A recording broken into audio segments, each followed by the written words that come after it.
27వ తేదీ డిసెంబర్ నెల 2024వ సంవత్సరం. ఈరోజు దేవుని వాగ్దానం. యెషయా గ్రంథము 9వ అధ్యాయము 6వ వచనము. ఆశ్చర్యకరుడు, ఆలోచనకర్త, బలవంతుడైన దేవుడు, నిత్యుడగు తండ్రి, సమాధానకర్తయగు అధిపతి అని అతనికి పేరు పెట్టబడును. సహోదరి సహోదరులారా, మనం ఆరాధిస్తున్న ప్రభువు ఎంతో గొప్ప దేవుడు.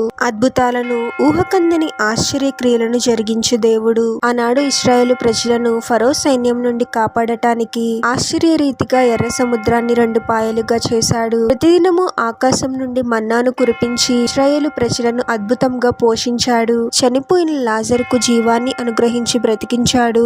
ఎంతో మంది మూగవారికి మాటనిచ్చి, చెవిటి వారికి వినికిడి శక్తినిచ్చి, గ్రుడ్డి వారికి చూపునిచ్చి అద్భుతంగా వారిని స్వస్థపరిచాడు. ప్రభుపై విశ్వాసాన్ని కలిగి ఉండే వారి జీవితాలలో ప్రభువు అద్భుతాలను, ఆశ్చర్యక్రియలను జరిగిస్తాడు. ప్రభువు ఎంతో బలవంతుడైన దేవుడు. ప్రభువునకు అసాధ్యమైనది ఏదీ లేదు. మనుషులకు అసాధ్యమే కానీ ప్రభువునకు సమస్తమును సాధ్యమే. ప్రభువు సమాధానకర్త.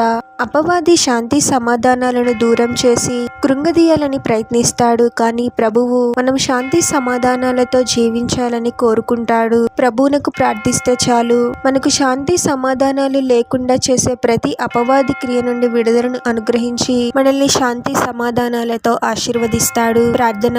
పరిశుద్ధుడవగు ప్రభువా, మీ పరిశుద్ధమైన పాదాలకు వేలాది వందనాలు, స్తుతులు, స్తోత్రాలు చెల్లించుకున్నాము తండ్రి. మరొక నూతన దినంలోనికి మమ్మల్ని క్షేమంగా ప్రవేశింపచేసిన దేవా, మీకే స్తోత్రం ప్రభువా. అద్భుతాలను, ఆశ్చర్యక్రియలను జరిగించు గొప్ప దేవుడవు ప్రభువా.